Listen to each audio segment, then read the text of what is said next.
Thank you so much, everyone, for joining today, and looking forward to seeing some of you in the chat. I'm seeing things popping through now. Thank you for sharing. If you follow KnowledgeWorks, you know that every year we track legislation related to student-centered learning and evaluate the trends. In our bill tracking and analysis, Student Learning Pathways has had the most legislative action in the last 2 years. And at KnowledgeWorks, we define student learning pathway policies as those that empower all students to access and complete equally rigorous pathways that enable exploration of career interests. If you're curious about student learning pathway bills and some of the other trending topics that we found over the last couple of years, I will go ahead and post that in the chat for you as well. Hopefully it doesn't get too lost in all of the welcomes from people.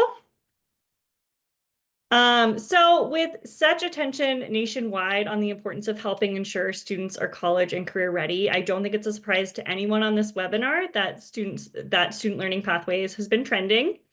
These pathways occur throughout the K-12 spectrum and often coincide with proficiency-based methods that support the skill acquisition necessary for graduation and promotion. Given that proficiency-based pathways are playing such a prominent role in the student-centered learning community policy field, KnowledgeWorks, the Aurora Institute, Education Commission of the States, and New Classrooms are excited to share some of the work our state partners are doing and leading in their states. So to quickly introduce myself, hi, I'm Emily Brixey. I'm the Senior Manager of Policy, Advocacy, and Research at KnowledgeWorks. As part of my role, I oversee the legislative tracking system as well as corresponding reports and webinars. So today I'll be acting as a moderator for this discussion. Our partner organizations will have the opportunity to ask questions to our panelists. So without further ado, let me introduce you to our panelists. In 2024, Indiana passed HB 1243, which required the State Board of Education to establish a new standard Indiana diploma to help ensure students are prepared for post-secondary success, kickstarting some fairly big changes in the state. From Indiana, we have Scott Bess. In addition to founding 2 innovative school models and consulting and advising for multiple education organizations, Scott Bess also serves on the Indiana State Board of Education. Virginia has been on a journey to develop innovative instructional models and create flexibilities for schools. Just last session, they passed HB 1477, which requires the Board of Education to provide local school boards maximum flexibility to waive existing instructional clock hour requirements by developing alternative instructional time models. To discuss the state's approach to innovation and personalization, we have State Superintendent Dr. Lisa Coons. Dr. Coons began her tenure as state superintendent in March of 2023 and worked at the Tennessee Department of Education prior to joining the Virginia Department of Education. And finally, we have representation from New Mexico joining us today. After several years of conversation, New Mexico passed HB 171, which updates graduation requirements and requires the creation of graduate profiles connecting student learning plans from the end of grades 8 through 11 to district graduation profiles. From New Mexico, we have Jessica Hathaway, who serves as the Deputy Director of the Legislative Education Study Committee. The Legislative Education Study Committee conducts studies of education in New Mexico, the laws governing education, and the policies and costs of the New Mexico educational system. Jessica has been with LESC for the last 4.5 years. Thank you so much to our panelists for joining today. I'm really looking forward to the discussion around the implementation of these policies and others that support pathways to proficiency. The first partner organization we're going to hear from is Education Commission of the States. Tom Kiley is a policy director at ECS, where his policy work focuses on topics relating to connections between education and workforce development, among other P20 education policy topics. So Tom, take it away. Thank you, Emily, and thank you everyone for joining us for this webinar. So as Emily noted, over the past several years, we've seen a growing emphasis from state leaders on developing personalized pathways to college and career. We've also seen increased support for local innovation in these efforts. So for our first question, we wanted to know, how is your state prioritizing supporting schools and districts in creating personalized pathways for students? And Superintendent Coons, we'll turn to you first. Well, thank you so much, Tom. I think this is a major priority for Virginia and has been over the past several years, whether it's our state board, our legislature, our Department of Education, or some of our partner organizations. We've really been looking to think differently about redesigning high school, thinking differently about pathways in high school. And so we have dabbled in that. We've had some competency-based learning, some bridging the gap, personalized learning pilots. But as Emily mentioned, over the past year, we have leaned deeply into Seat Time Flex. And Seat Time Flex is an umbrella in Virginia based on that statute that leans into the idea of breaking the Carnegie unit wherever you are in your journey, in particular middle school and high school, and rethinking advanced pathways in our middle school that prepare students for great opportunities in high school, and ensuring that no matter where you go to school in middle school, whether you're in a rural area or an urban setting, that you have the access and opportunity to think differently about your middle school experiences and your coursework in middle school. We have also spent a great deal of time thinking about what opportunities are in high school and making sure those opportunities are ready in high school, that we have industry recognized credential pathways, high demand options, but students are doing an and-based approach instead of an or-based approach. We are currently in the process of launching an RFP for our assessment. We have heard over and over and over again, one of the biggest challenges for our schools is when we give assessments. When do the summative assessments occur and when do those windows occur? So we have asked in our RFP for vendors to provide bids around a more flexible time to take summative assessments, and making sure that our schools can follow through with Seat Time Flex and give students opportunities to take a summative assessment that shows competency in that time in the that they need it. And then finally, we have redesigned our accountability system in the state of Virginia. It was actually approved by US Department of Ed in early January that puts a framework in place for our high schools that thinks about and. So as a high school, I had in the past gotten credit in the accountability for one or, and the max was one. We're now allowing our high schools to make sure students have and approaches. So they get the opportunity to have an industry recognized credential and advanced course pathways, whether those are dual enrollment, AP, IB, and have the opportunity to have military explorations. And those weights of those and experiences are causing a lot of our high schools to be more interested in personalized learning, more interested in thinking about seat time flexibility, because they have to get those opportunities in for children. So the accountability model and our 3E readiness framework within our accountability model really incentivizes our counselors, our high school principals, and our school districts to look more intently at competency-based learning versus just a dabbling kind of wandering approach. This really encourages them to rebuild high school in a meaningful way because it is on their accountability report. Excellent. Thank you so much, Dr. Coons. State Board Member Bess, if we could turn to you next. Yeah, that's great. And again, I think you'll echo some of the things that Dr. Coons talked about that's happening in Virginia. You know, in Indiana, we've had seat time flexibility for a very long time. And what we found is, and I've said this once at a conference, it's kind of like the caged bird syndrome. You have a bird that's in the cage getting 3 squares a day. You open up the cage and the bird's like, nope, I'm good here. I'm not going out there. And I think people have had the freedom to do it, but what we've seen is very, very few people actually did it other than some really small scale pilots. And so the idea behind our diploma redesign was to essentially give air cover to people, say, no, not only can you do it, but you should do it. Like, this is actually now part of our base diploma. And then we created 3 seals, an employment seal, an enlistment seal, and an enrollment seal that really then incentivizes the kind of behaviors, the kind of experiences that we think students should have to be really prepared. And within those seals, you'll see things like work-based experience, even under the enrollment seal, right? So that we think people should have these kind of experiences outside of the high school walls, even though they're taking a typical college prep curriculum. The same thing with employment, same thing with enlistment.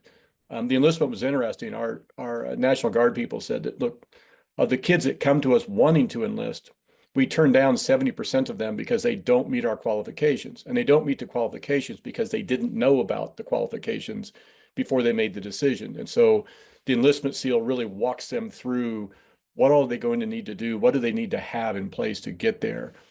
And so we got the diploma done. We approved that in December.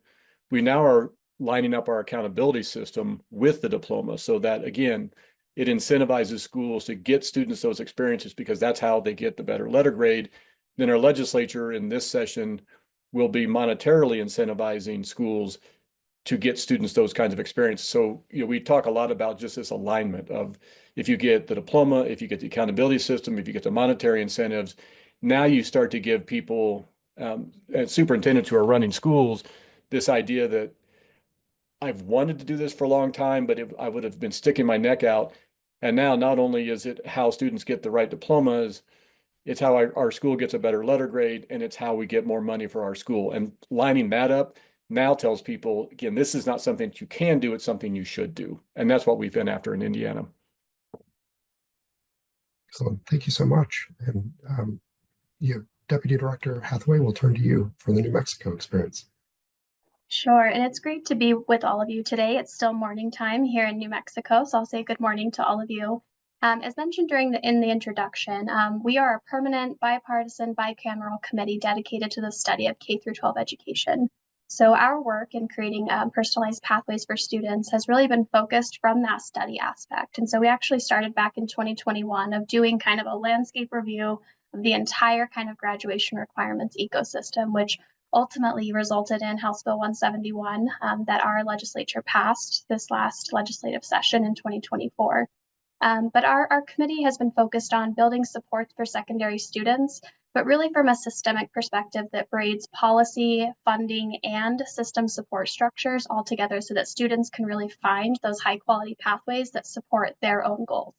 And of course, that's included the concrete policy changes, such as the ones in House Bill 171, which was sponsored by our chairman, Representative Andres Romero, but also our Senate President Pro Tem Mimi Stewart and our then Minority Leader, Representative Lane. So it brought together a lot of different perspectives, but it's also included work to really attend to that overall health of the education system. So robust pathways and options for students are inherently connected to other facets of the education system, a world-class teaching workforce, for example. Our new graduation requirements really open up access to career and technical education and work-based learning. But if you don't have a strong CTE teacher workforce to help support that, those are just policy changes in isolation as one example. And so again, that most concrete change was our graduation requirement bill. It made many changes. I won't walk you through all of those, but two that I want to highlight for you right now that really support those personalized pathways are the development of graduate profiles. So we actually, in law, now require those to be developed by all of our school districts and charter schools. It was an intentional choice by our committee to actually do that at the LEA level so that there's a lot of community buy-in and ownership and ability for those profiles to be responsive to community needs, to student interests, to parent needs, to industry that can look really different in different pockets of the state, as well as strengthening what we call our next step plans. We've actually had these in law for a while, but these are personal advising plans that all of our students have to complete starting in 8th grade and then revisit every single year throughout high school. They've been in law for a while, but had become something that wasn't being fully leveraged. And so the bill also strengthened those next step plans and does require that those are aligned to those graduate profiles so that they're being revisited in more intentional ways and connected to students' individual goals. Wonderful. Thank you so much for sharing your insights and perspective from your states. It's really valuable work that you're all engaged in. And I'll hand it back to Emily. Thank you for kicking us off with that great question, Tom. So next up, we are going to hear from my colleague at KnowledgeWorks, John Alfuth. John is the Senior Director of State Policy, where his work largely focuses on supporting state partners with technical assistance on policy development and adoption. So John, I will pass the mic to you. Thanks so much, Emily. I'm really excited to be here and to have the opportunity to learn from three wonderful experts from 3 different states. So moving in a little bit of a different direction, I know Tom had a great question there. Something that is always really interesting to us is engaging with stakeholders and how that informs the work. So first question, just wondering if you all could talk a bit about how you've engaged with stakeholders within your state as you've designed the policy structures that you feel have been needed to advance the pathways work that you were talking about a bit more briefly. And we'll just go ahead and go in reverse, and we can start with New Mexico this time. Sure, and thanks for the question, John. So as mentioned already, we're a permanent interim committee, meaning that we actually hold formal legislative hearings in between our legislative sessions, usually on a monthly basis. At those hearings, we actually travel to communities around our entire state, which offers us the opportunity to actually really bring in local community voice. But we also have a team of researchers and analysts, a full-time staff here, who routinely engage and work with our education partners. And so formal hearings wise, we actually went back and counted them in preparation for this webinar, and we had formal hearings in 2021, 2022, and 2023, and had 11 of those in 2021, 12 of those in 2022, and 6 in 2023. And by that, we mean we actually had sometimes staff presentations exploring various facets of graduation requirements. For example, what are other states doing? What does our industry need?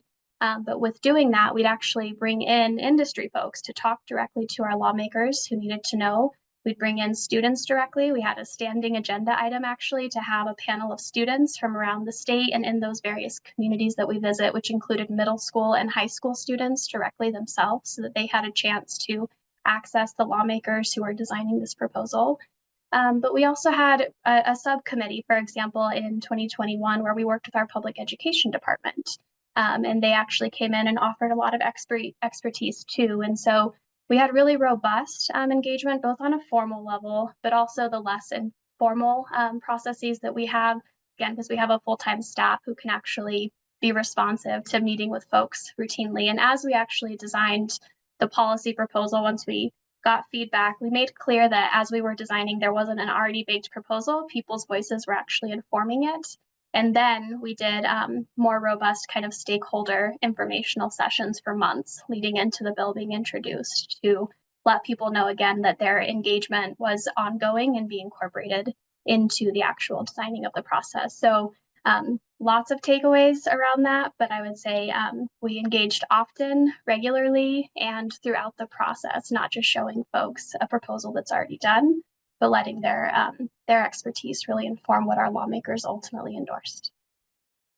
Stakeholder engagement is really important. I think we started a process a couple of years ago we did a statewide survey of parents, and what we found was there was a complete disconnect between what parents thought their students were getting and prepared for, and then what students were actually doing, right? You know, like 70+% of parents thought their child was ready and going to go on to college.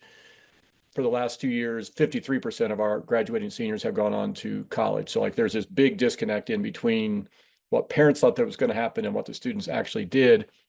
And then when we did our diploma redesign, and I say this with all love in my heart, we put out a first draft back in March of last year.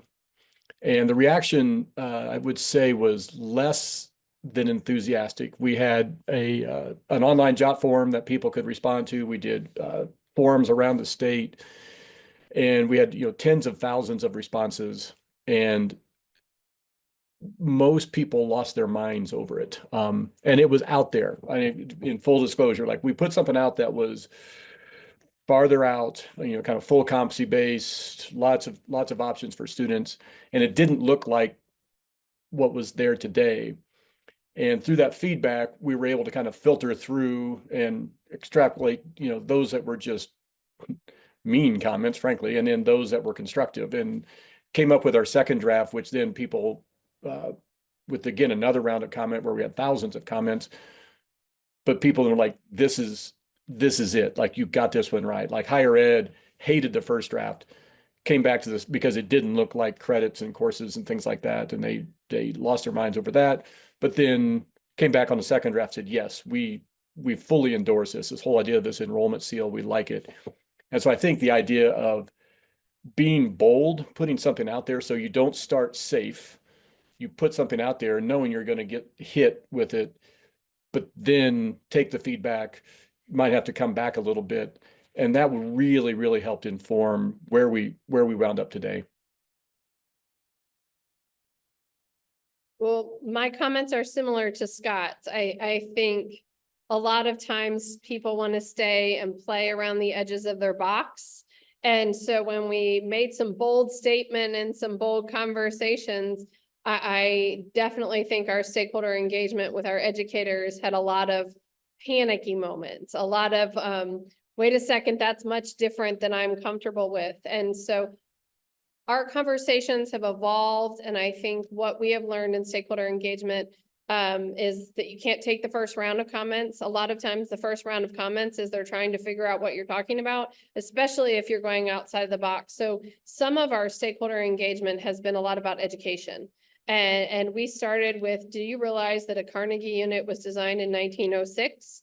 And so like, it is time for us to move away from rows. It is time for us to move away from some of these outdated practices. How could you, if you're really uncomfortable, play around the edges, but how could you, if you have a much greater desire to move into truly innovative practices, how do you match that continuum? So from when we talked with educators, there was a lot of taking down the anxiety. When we talked with our community partners, our community college partners, there was a lot of education on why we couldn't do this and why we haven't been doing this and how do we do it and building bridges. Our students were the most powerful voice with, I'm so bored in school. And we really used our student voice to evolve this conversation quite a bit. But the most unique stakeholder, I think, for us, and when the Department of Education asks to sit down at the manufacturers meeting or the business chamber meeting, they look at you a little funny. And they're like, why are you here? What do you want to do? What do you think? And so their feedback was probably the most valuable for us to take back and share, because their perspectives had not necessarily been heard when we think about, we're preparing students in high school for what they do after high school. And Scott, I think you said half of our parents and our kiddos think they're going to college. Well, great, but what do the rest of our kiddos really need to understand? And our business leaders really leaned into durable skills and soft skills, and how do you build those through the entire K-12 continuum? And that helped shape a lot of things for us, not just competency learning. It helped us shape accountability, some of the ways we were thinking about assessments. So I cannot emphasize enough how much stakeholder engagement has evolved a lot of the work of the agency, and it becomes almost a domino effect. But we're incredibly grateful of seeking unconventional stakeholders under rocks and helping listen to everybody's voice to shape the work to make sure we're thoughtful in moving forward. Thank you so much, the three of you. And Dr. Coons, you started getting into this a bit with that response to that last question. So you can start answering this one if you'd like, or you could bounce it to one of your co-panelists. But I think one thing we often see is that the policy creation is important, but just as important is the actual policy implementation. So again, I think you spoke a bit about that, but just wondering if you have any additional thoughts or valuable things that you think that those folks listening in as our attendees should know about what stakeholder engagement has really looked like. And again, this is a question for everyone, but as you move from the policy creation into the actual implementation, to make sure that the policy is having its intended impact and isn't just something that sits on the statutes. John, this is a running joke among my state chief colleagues that this is where we actually, people champion great legislation and great policy, and then they go here. And it's up to state agencies and partner organizations such as yours to figure out how to actually make that work. And so one of the things that we have worked on in Virginia is, what is the framework for implementation? Because what that looks like in everybody's setting is very different. And you should have the local schools, the local districts think differently about their context and their space, but it's important for the state to set a framework, best practices, models, case studies, and options. So as we actually have gone through the seat time flex pieces from the legislation that passed last year, we've been pulling a lot of models so that our schools can vision what's possible and then pick and choose what part of that framework or what is possible that meets their particular localized situation. So I think it's great. Policy is very important. It sets that expectation, but the department really for us works on, what is the framework?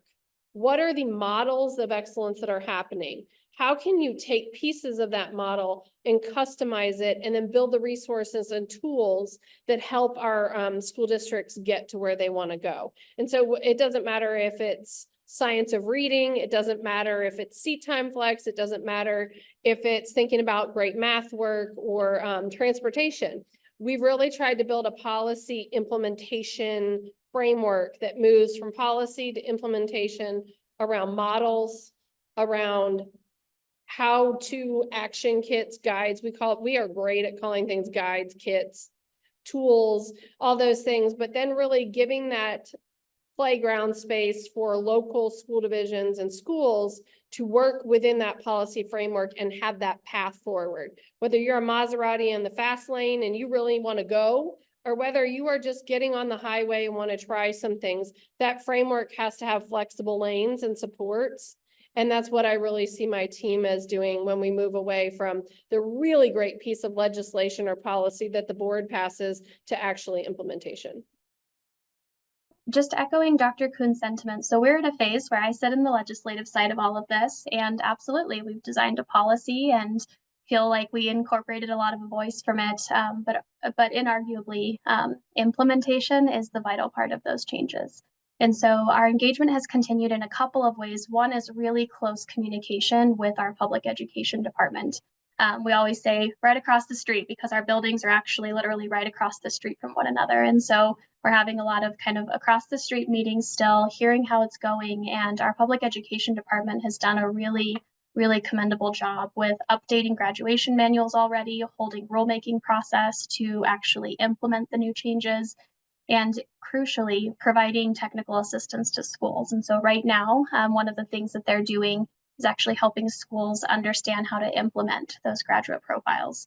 So we know that a graduate profile by itself is a piece of paper hanging on a wall is not actually going to shift practice. The engagement process with folks, whenever you're developing that with your communities, with your families, with your students, that process in and of itself is part of that secondary school redesign, with that outcome being the profile that folks have agreed on. But without that strong process and good resources to make that happen, the implementation can certainly kind of remove itself from the impact that the policy could have. So I would say close partnership with our public education department is vital.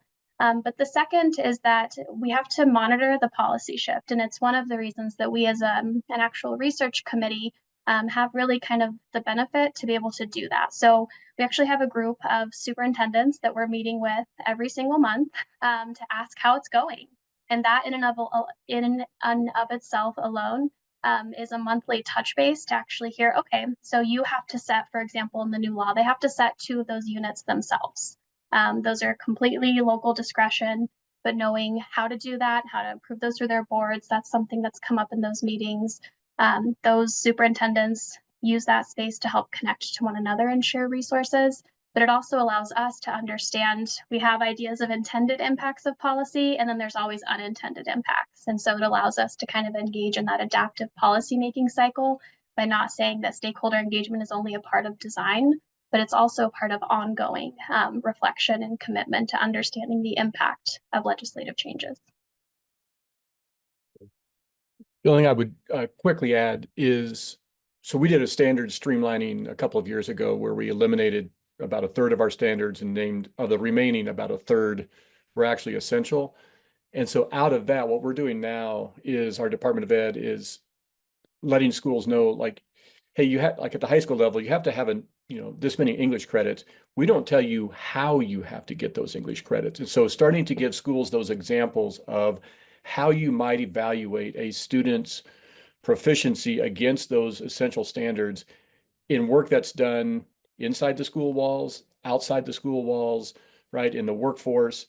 And so the students now are essentially will start to demand, like, I'm doing this thing, whether it's inside or outside of school, I should get, I'll say, little c credit for it, right? So that the idea is you're constantly assessing students across that.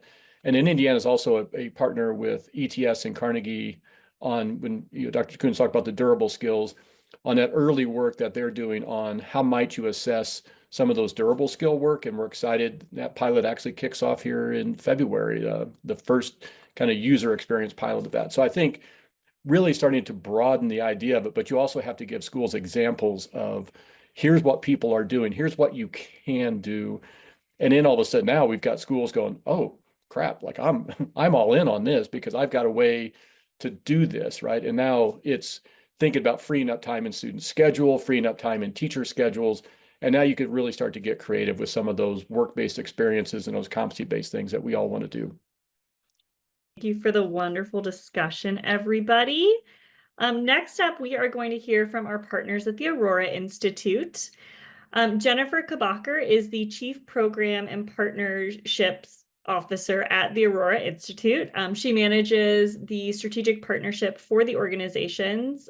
She manages the strategic partnerships for the organization, inclusive of partnerships with funders, policymakers, nonprofit partners, and others. So the floor is yours, Jennifer. Thanks so much, Emily, and thank you all for being here. It's really exciting to hear this conversation and really understand all of the great work that's happening out there. I'd love to shift a little bit to thinking about state policy and specifically around assessment and accountability. We know that state leaders often feel restricted by federal requirements on assessment and accountability, so it's really exciting to hear you all pushing the envelope there. As you're designing and implementing these pathways and other shifts, how are you all thinking about the impact it'll have on your assessment and accountability systems? Scott, you previewed a little bit of this for us before, so I'd love for you to dive in a little more deeply to start us off. Yeah, and again, there's a great question in the chat from Mark Lang about summative assessments versus the standardized exams, all those things. So yeah, I think you really have to think hard about what your accountability system does. So like again, within schools, principals are really, really smart, right? Principals will do whatever it is your accountability system says will get them the highest score, right? Because that's human nature. And I think so you have to look at you are driving behavior, whether it's through your diploma requirements, your accountability system, your financial incentives.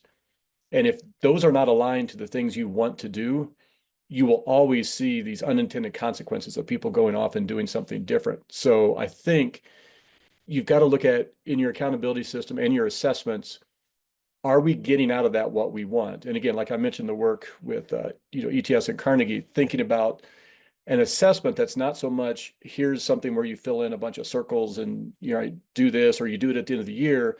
It is looking at what's in a student portfolio. And again, with some of the advancements in AI, which seems like it's happening now weekly, is you can start to assess some of those things quickly, and often that's not in a structured format, right? You can look at, for example, there can be an AI bot that is essentially interviewing a student, looking for things around communication and collaboration, and at least giving you that independent feedback on that. And so I think people opening up to what does the future of assessment look like? Not that we're going to all switch to that this next year, but the idea that you should be thinking about that and starting to line up. So again, I would encourage like every state to look at what is our accountability system really asking schools to do, because that's what they're going to do, regardless of what we tell them in policy, what we tell them in aspiration, like they'll do it. Because again, superintendents, principals are really good at understanding how do I get the highest score. And I think that's my biggest encouragement of all of this is really look at all the things you've got in policy and see, because you are telling schools what you want, not what you hope, right? And I think that's where you got to look at. And that's what I think we're nowhere close to done, but I think we've got a really good start on that and agreement within the legislative body, the policy, the governor's office, the state board of, yes, we're going to line these things up. It may take us a little while, but we're going to get there. Thanks so much, Scott. Dr. Coons, I see a lot of enthusiastic head shaking from you, so love to hear your thoughts from Virginia's perspective. Well, we've been working on our accountability system for 2 years, and so this has been a near and dear passion of mine. Over the past year, a lot of that stakeholder engagement and thought partnership around how we think differently about durable skills, how we think differently about readiness. We have passed our accountability, and it incorporates a readiness component into every grade band. So in elementary school, our readiness component talks about attendance, but it also has what is called in Virginia lovingly is the 5 C's, which is our soft skills, communication, critical thinking, creative thinking. And we have developed not a summative assessment, but a performance task model where students walk through a performance task and have to answer a series of questions, have to write some different communication products, and that allows those two components to be incorporated into the elementary accountability. In the middle school readiness bucket, we again have attendance, but then we have opportunities for students who had advanced coursework, and making sure our students are getting that wide range of acceleration and rigorous content. And the third part is another performance task, and that performance task blends the career exploration that is required but often minimized in our middle schools with those 5 C's. And how do you demonstrate your 5 C's, your critical thinking, your communication, your collaboration, as you are thinking about what career college readiness pathways you want to go in high school? And then our readiness bucket in high school, which caused a little bit of conversation, covers a third of our accountability model, and it is that and approach. So getting students to have the opportunity for advanced coursework, to have industry recognized credentials and military readiness experiences is a third of our high schools. And as you know, Scott said, incenting that work, your high schools will figure that out and do that well, but we've really leaned into our, we call it our school performance and support framework, into that readiness move and shifting it just from a summative to really performance management around our students moving through different pathways. Awesome. That is a hefty undertaking, I have no doubt. Jessica, would love to hear what you all have cooking in New Mexico. Absolutely. And really great to hear responses from Scott and Dr. Coons on this. Sitting in kind of a different legislative seat, right? My response on this might be a little bit different, but we actually, one of the changes made in our House Bill 171 is that we actually struck the requirement of demonstrations of competency in our 5 core academic subjects. And that was something that our committee really had to kind of look at and think about the consequences of, think about the ramifications of, because that essentially, while our public education department had opened up some different ways of demonstrating competency, that was still something that a lot of folks were still using classic federally approved assessments for in terms of doing. And so that's one change that our schools are still absorbing, because these requirements go into effect in the 25 to 26 school year. So we've still got a lead time, and we're going to have 2 sets of requirements for a little bit, because the students who are already in high school, we actually have state law that you can't change their requirements while they're in the middle of school. But that being said, our committee members are also deeply interested in part of their secondary redesign work has been looking at what are the different measures of student success beyond the classic ones that they're always going to care about and need to monitor for a variety of purposes. And those are your achievement, your graduation rates, your attendance. But one of the items that they've tasked us with as a study committee is actually doing some analysis of those graduate profiles as we get them, to see what our communities are saying. There's a ton of research out there about all of the different soft skills and durable skills that people need to have. And there's a lot of alignment, but there's still some normative disagreement on exactly what those should be. And so we'll be doing some work to kind of partner directly with local education agencies statewide to take a look at what they're putting in there. And then the important part is validating ways to know that students have achieved those things, right? And so if we, for example, say that communication or creativity are student skills that we want to see, how do we know? And what needs to live kind of in local assessments of how that might work? And that might live in portfolios, capstones, things like that. And then what might need to be at the state level. And I think we're still doing some work to kind of differentiate those two, but also figure out what to coalesce around when there is still some normative disagreement about the actual purpose of education systems. And so some really exciting work on the horizon, but that removal of demonstrations of competency, I believe at the time we were one of maybe 10 or 11 states who still had that in their state laws. And so it's a pretty big shift for our schools to kind of absorb and think about different ways that they would be able to design student experiences as a result. Thanks. I love that exploration of what lives at the state level and what lives at the local level, and how we can make sure that you're balancing both the broader state picture with your local community needs and desires. So that's exciting work to hear about. We've talked a bit so far about ensuring that education is relevant to students' futures beyond K-12. With that in mind, I'd love to hear a bit about what role work-based learning and career-connected learning play in your pathways work. What systems have you put in place to make that possible? And let's start off with you, Jessica. Sure, and thanks for the question. So I would say career-connected learning it's really vital actually in our efforts in terms of framing why this is all happening. Fellow panelists have mentioned today, the why for why we do this is actually paramount to the discussion. And so part of what our lawmakers are really curious about is what has changed. We had last updated requirements in 2007. The world does not look now like it did in 2007. And so that career connected learning is kind of one of those framing pieces for our work. We know that no matter what students go on to do, they all need an engaging, responsive school experience and need to have a reason to kind of show up. Very mechanically, because again, sitting in the legislative seat, writing policy all day long, we feel like the law opened up some important statutory flexibility for work-based learning and career technical education courses to actually count toward core academics in a way that it did not before. And so in English, math, and science, there's actually now in law that those can count towards core academic units. That, of course, then necessitates a lot of work at our public education department, right? Because then you have to evaluate the standards in those courses and really think about what that means.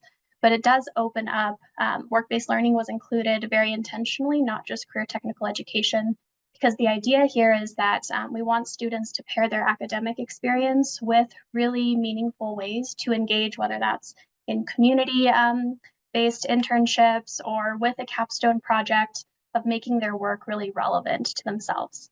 In addition to that, in our state budget, kind of going along with these graduation requirements, we've increased funding for work-based learning and internships. And so this last legislative session, our legislature passed, again, in our budget bill, $10 million for work-based learning and internships. And we're actually seeing some really neat partnerships, and those are coming from county governments, tribal governments, other state entities who are actually offering those work-based learning experiences to our students. And then finally, I'll say in the electives part of the bill, an interesting little spot to put this, but we actually require that of those elective units, there's a 2-unit pathway of the student's choice. And it can be in a lot of different things. It could be in a language, fine arts, military preparation, health, but also allowing in there is CT programs and work-based learning. So students will have the opportunity to actually use those experiences to gain academic credit, but also get that kind of focused experience and earn their credit there too. Great. Dr. Coons, thoughts from Virginia? We are definitely, as we think about 3E readiness in high school, I think someone mentioned earlier what comes first. Our accountability system came first, but now we're looking at how to build work-based learning and quality work-based learning for every student across the board. And Scott. Yeah, so I think the philosophy we've got is that like work-based learning can't be extra, right? Just bolted on to it. It has to actually be part of the high school experience, which means both kind of in the core academic areas and in those, the durable skill piece. Like it can't just be like, hey, if you have this work-based learning, you show that you have great communication skills and great time. Like, no, you're doing things in a work that has academic value. And so that was part of our standard streamlining to say, look, you're never going to have a work-based learning where you can say, oh, that matches exactly this high school course, but it might be parts of it. And so how do you extract those parts and say, hey, great, you've got 2/3 of this English credit or 2/3 of this biology credit because of that work you did in the workplace. Now let's just finish you off with this thing here, right? So it's really getting to that competency-based piece of it. Now, assessing that work, tracking the work, there's a lot of ed tech stuff that has to happen. So if there's ed tech people on here, get it in gear and stop imagining everything has to happen inside the school walls and, in 36-week chunks. But I think that idea that you can get real value out of the work is essential to, like, you have to have that as the going in on this. It's not just something that you want a kid to have an experience.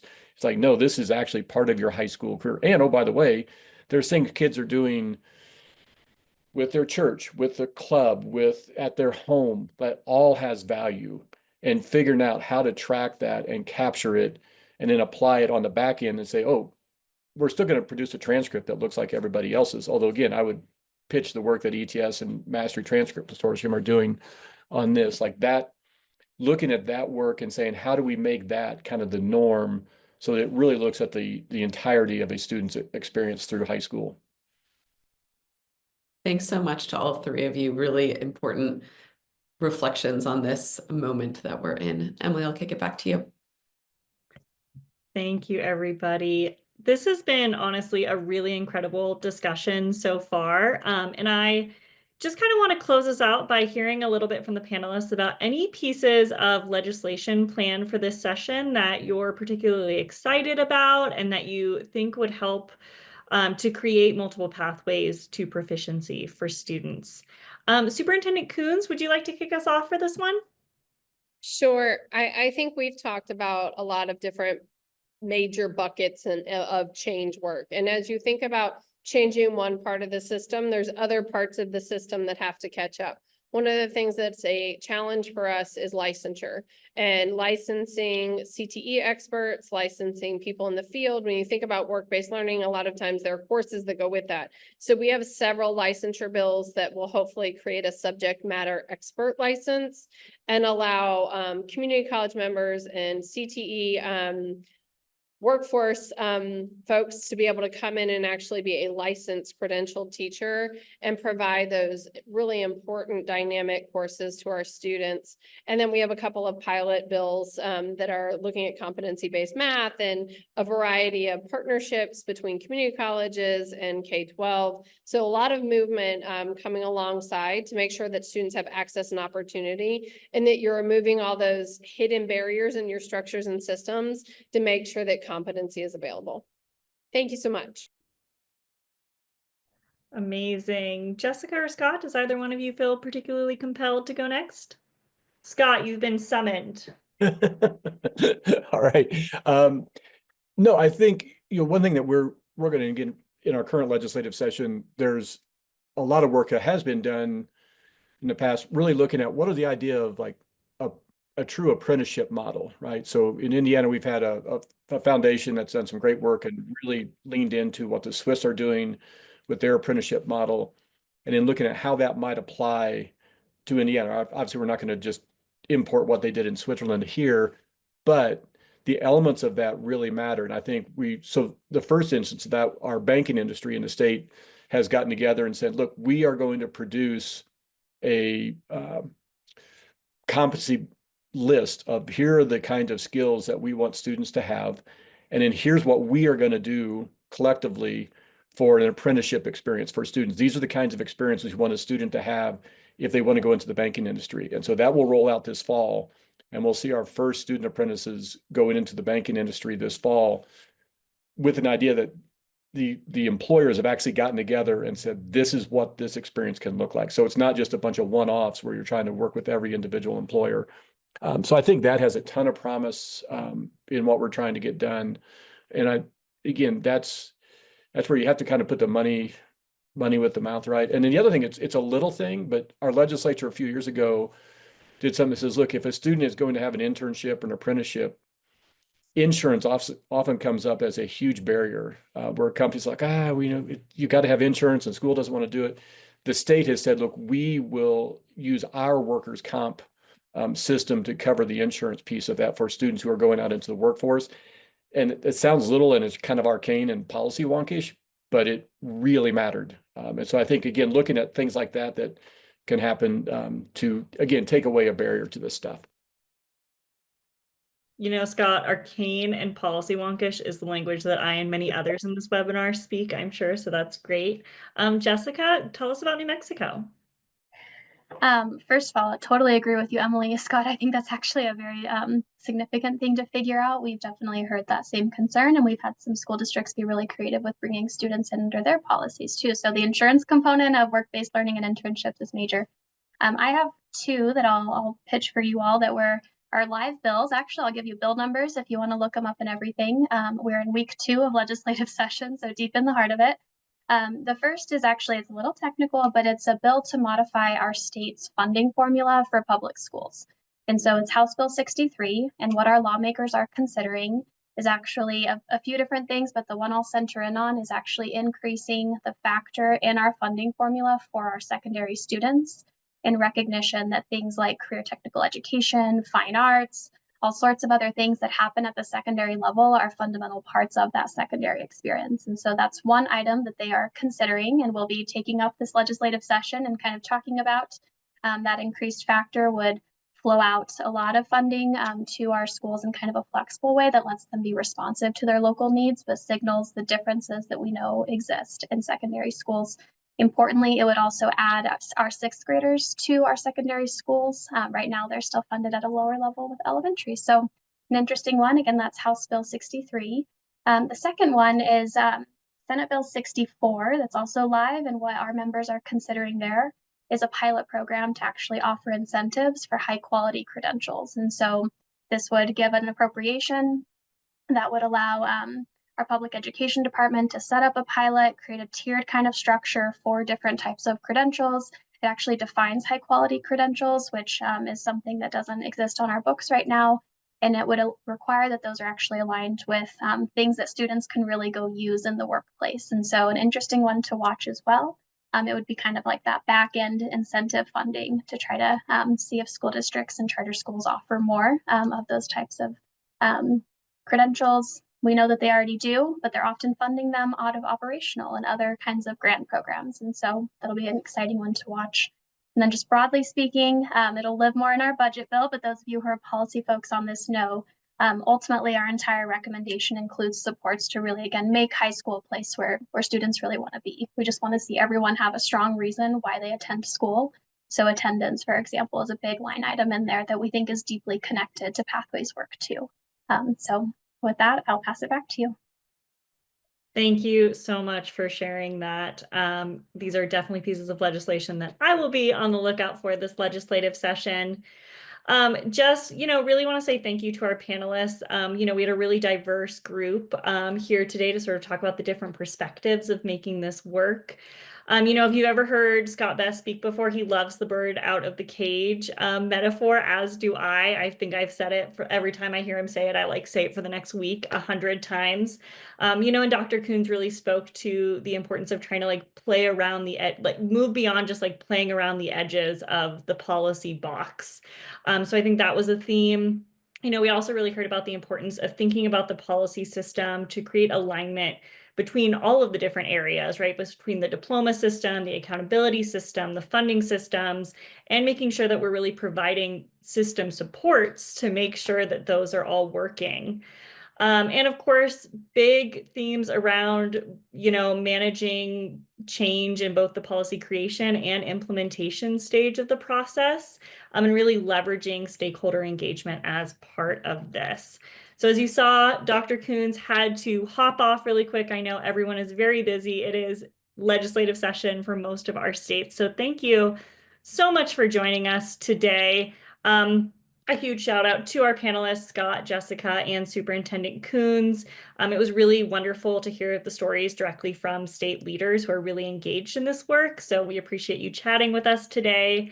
And of course, thank you to the Aurora Institute, Education Commission of the States, New Classrooms, and all of my colleagues at KnowledgeWorks who helped put this webinar together and asked really curious and insightful questions to our panelists today. If you'd like to reach out to any of our partner organization speakers, here is their contact information up on the screen. I know Scott also left his for you all if you'd like to reach out. Jessica, if you'd like to do the same, if you haven't already, that would be great. I will also pop my email in the chat in case you want to, ever talk policy wonky things with me. But that is all for our presentation today. Thank you so much again for joining us so we could talk about pathways to proficiency.